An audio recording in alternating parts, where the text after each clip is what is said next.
क्योंकि यहाँ युवाओं को अपना हक मांगने पे सिर्फ डंडे लाठियां मिलती है। सरकार पूरी तरह विफल है, नाकाम है और शिक्षा मित्रों के साथ जो धोखा किया गया, जो वादा किया गया, सरकार पूरी तरह फेल साबित हुई। आज शिक्षा मित्र हो, पंचायत मित्र हो, सभी की नजरें अखिलेश यादव जी पर है। जितना बलात्कार, अत्याचार बढ़ा है ना, उत्पीड़न, अगर आप धरना देने जा रहे हैं, अगर आप अपनी बात कहना चाहते हैं तो माननीय मुख्यमंत्री जी का बयान है कि वो उसकी प्रॉपर्टी जब्त कर लेंगे।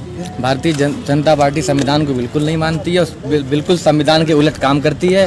सच के साथ हम आप लोगों को सच दिखाते रहेंगे। मैं भाई साहब, आप कुछ कहना चाह रहे हैं? मैं प्रदेश के युवाओं के लिए कहना चाहता हूं कि अगर एक बार और योगी सरकार बनी तो ये जो इतने भी युवा है ना, तो ये रोड पे कटोरा लेके भीख मांगेंगे और चप्पल घिसते घिसते रगड़ जाएंगे इनकी, फिर भी इनको जॉब नहीं मिलेगी। नमस्कार, अस्सलाम वालेकुम। मैं राज त्रिपाठी, जिला जौनपुर से। भाजपाइयों, जितना तुम उड़ते हो, जितनी बातों को लेकर के जनता के पास जाकर गुमराह करते हो, उतना असल पे ज़मीनी पे कुछ हकीकत नहीं है। मैं सभी साथियों से निवेदन करूंगा कि सभी लोग वीडियो को शेयर करने का काम करें और सभी लोग हमारे लाइव सेशन पर जुड़ने का काम करें, क्योंकि आज मैं कुछ महत्वपूर्ण मुद्दों पर बात करूंगा और कुछ खास लोगों से मैं मिलवाऊंगा, कुछ खास लोगों से बातचीत होगी जो भारतीय जनता पार्टी के नीतियों के बारे में, भारतीय जनता पार्टी के वर्क के बारे में, जमीनी स्तर पर क्या हकीकत है, ये आप सभी को मैं अपने लाइव के माध्यम से दिखाने जा रहा हूँ। तो इससे पहले मैं सभी साथियों से निवेदन करता हूँ कि सभी साथी वीडियो को शेयर जरूर कर देंगे। हकीकत देखना हो तो दोस्तों वीडियो को शेयर करिए। मैं मिलाता हूं आपको कुछ ऐसे साथियों से, नौजवान साथियों से, जहां आप देख सकते हैं ये सारे साथी नौजवान साथी हैं और भारतीय जनता पार्टी की हकीकत के बारे में आप सभी को इस लाइव के माध्यम से जरूर बताएंगे। मैं शुरुआत करता हूं आपसे। आपका क्या नाम है? मेरा नाम धीरज कुमार पांडे है। कहाँ से हैं? मैं गोरखपुर से हूँ। भारतीय जनता पार्टी की सरकार इस समय चरम सीमा पर, उसकी हत्याएं हो रही हैं, बलात्कार हो रहा है, सारी चीजें गुंडागर्दी खुलेआम हो रही है। भारतीय जनता पार्टी के बारे में किसान त्रस्त हैं। किसान त्रस्त है। आप क्या कहना चाह रहे हैं? पूरी तरह विफल है, नाकाम है और शिक्षा मित्रों के साथ जो धोखा किया गया, जो वादा किया गया, सरकार पूरी तरह फेल साबित हुई। आज शिक्षा मित्र हो, पंचायत मित्र हो, सभी की नजरें अखिलेश यादव जी पर है और जो ब्राह्मणों की हत्याएं हो रही हैं, ब्राह्मण पूरी तरह से नाराज है। क्या हुआ?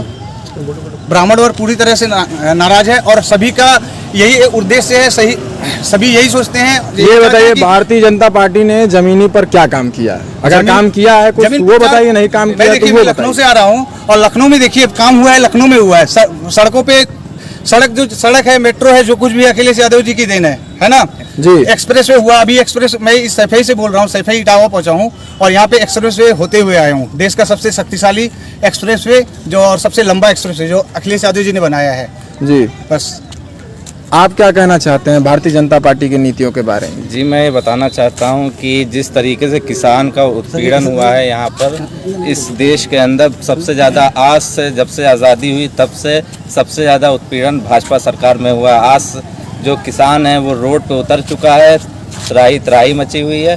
किसानों को उसका गन्ने का रेट भुगतान नहीं मिल रहा है। सालों से कम, जब से सरकार आई, सबसे पहले मोदी जी ने कहा था कि जो है किसान को जो है दिया जाएगा भुगतान, पर आज तक कोई भुगतान दिया नहीं गया है। और जिस तरीके से ये उत्पीड़न चल रहा है, इस तरीके से इस सरकार को इस रहने का हक नहीं। युवाओं के ऊपर लगातार भारतीय जनता पार्टी के नेता, भारतीय जनता पार्टी की सरकार लगातार उनके ऊपर मुकदमे, फर्जी मुकदमे कराकर उनको जेल भेजने का काम करती है। आप भी एक युवा हैं जी, बिल्कुल। आप इस सरकार से क्या उम्मीद करते हैं कि युवाओं के प्रति? इस सरकार ने जितने युवाओं को बेरोजगार किया है, आप चाहें किसी भी क्षेत्र में देख लीजिएगा, चाहे वो किसी भर्ती में देख लीजिए या खेल में देख लीजिए, कहीं भी देख लीजिए, कहीं युवाओं को बढ़ावा नहीं दिया गया। युवाओं को कहीं बढ़ावा नहीं दिया गया है। और इस सरकार में जितना बलात्कार, अत्याचार बढ़ा है ना, उत्पीड़न, अगर आप धरना देने जा रहे हैं, अगर आप अपनी बात कहना चाहते हैं तो माननीय मुख्यमंत्री जी का बयान है कि वो उसकी प्रॉपर्टी जब्त कर लेंगे। ये कौन सा संविधान हुआ? ये संविधान का उल्लंघन हो रहा है।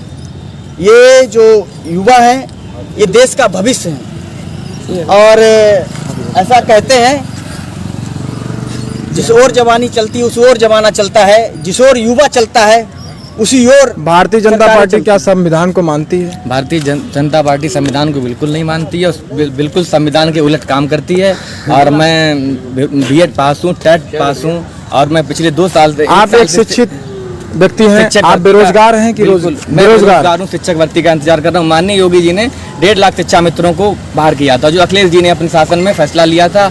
उसके उलट 1.5 लाख शिक्षा मित्रों को निकालने के बाद आज तक योगी सरकार उन शिक्षा मित्रों के पद नहीं भर पाई है, और कोई भी शिक्षक भर्ती नहीं दे रहे हैं, और भविष्य में न देने की कोई योजना है। सिर्फ बेरोजगारी बढ़ी है, और जो कोई इस शासन में अभिव्यक्ति की आज़ादी छोड़ दी गई है। कोई भी अगर आप आवाज़ उठाएगा, योगी जी उस पर मुकदमा लगाएंगे और जो है उसकी प्रॉपर्टी जब्त करा लेंगे। कोई युवा आज लखनऊ में धरना दे रहे हैं शिक्षक भर्ती को लेके, और अब जो इस शिक्षक भर्ती में जो ओबीसी का हक छीना गया है, जो उनकी 6000-8000 सीटें छीनी गई हैं ओबीसी के हक में, उनमें लगातार लोगों पर अत्याचार हो रहा है।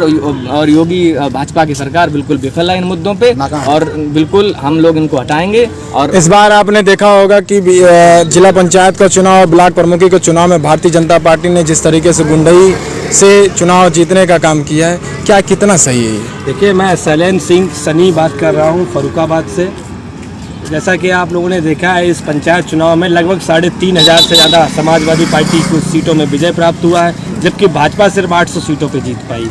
और रही बात जिला पंचायत अध्यक्ष चुनने की, तो उसमें भाजपा बहुत ज़्यादा जीत हासिल की है। वो क्यों कैसे कर पाई है सबको पता है। उत्पीड़न, अत्याचार, गुंडई, जो कुछ भी हो सकता था वो सब इस भारतीय जनता पार्टी की सरकार ने किया। और मैं फर्रुखाबाद से हूँ। फर्रुखाबाद में चारों विधायक भाजपा से हैं, सांसद भाजपा से हैं, जिला पंचायत अध्यक्ष भाजपा समर्थित है। लेकिन फर्रुखाबाद गंगा के नाम से जाना जाता है, और जो गंगा एक्सप्रेस वे निकला है वो फर्रुखाबाद से हटा दिया गया है। मैं गोरखपुर से बात कर रहा हूँ योगी जी से। आप ये बताइए कि आपके क्षेत्र के योगी जी हैं, क्या आपके गोरखपुर में विकास हुआ है? विकास नहीं हुआ है। आज हम बताएं, आपके बाबा जी कहते हैं कि विकास बहुत हुआ है, एक बार गोरखपुर आइए देखिए, विकास बहुत हुआ है। प्रचार हुआ है। जमीन पर कुछ काम नहीं हुआ, 1% भी काम नहीं हुआ है। गोरखपुर से आप हैं, गोरखपुर की जनता की आवाज हैं आप। गोरखपुर की जनता बदलाव चाहती है। इस बार मुद्दों की बहुत अच्छी पकड़ है। गोरखपुर की जनता बदलाव चाहती है, और समाजवादी पार्टी के सभी प्रत्याशियों को आने वाले 2022 के चुनाव में विजय। पूरे प्रदेश में योगी जी ने केवल एक काम किया था, गड्ढा मुक्त कराने का, वो भी नहीं करा पाए। उसमें भी फेल हुए हैं, और सड़कें बनवाने का काम ही। और जहाँ ये इस सरकार का नारा था बेटी बचाओ बेटी बढ़ाओ, अब बेटी जो बलात्कारी है तो संघर्ष करने का काम। भारतीय जनता पार्टी हमेशा बलात्कारियों को सपोर्ट करती आई है और सपोर्ट करती रहती है, लेकिन जो विपक्ष के लोग आवाज उठाते रहते हैं, उनके ऊपर पास्को से लेकर के उनके ऊपर एनएसए से लेकर उनके ऊपर फर्जी मुकदमा करके उनको जेल भेजने का काम करती है।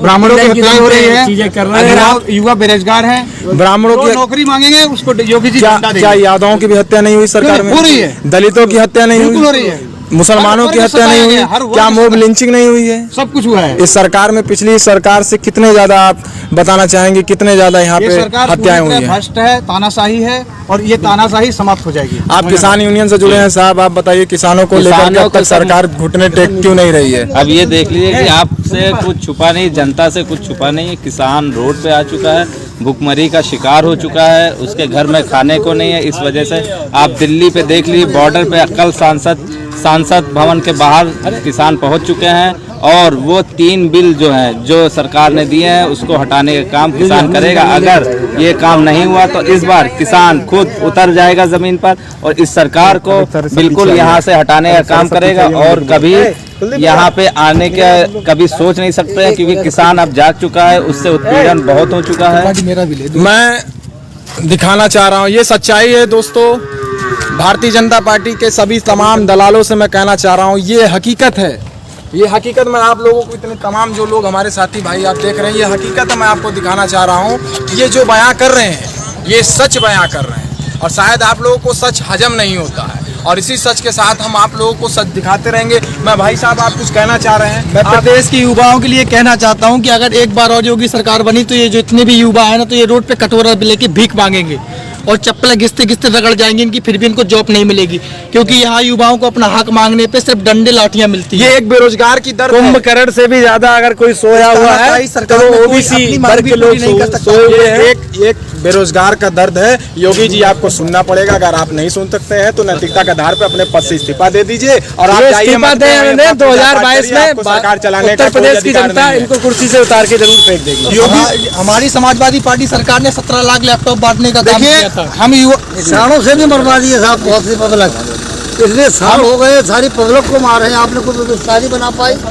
हम लोगों मैं ये हकीकत आप लोगों को दिखाया। आप लोग वीडियो को ज़्यादा से ज़्यादा शेयर करिए और जल्दी मिलेंगे कुछ नए मुद्दों के साथ। तब तक के लिए चलता हूँ। मैं इस समय इटावा की धरती से लाइव हूँ। सभी साथियों को नमस्कार।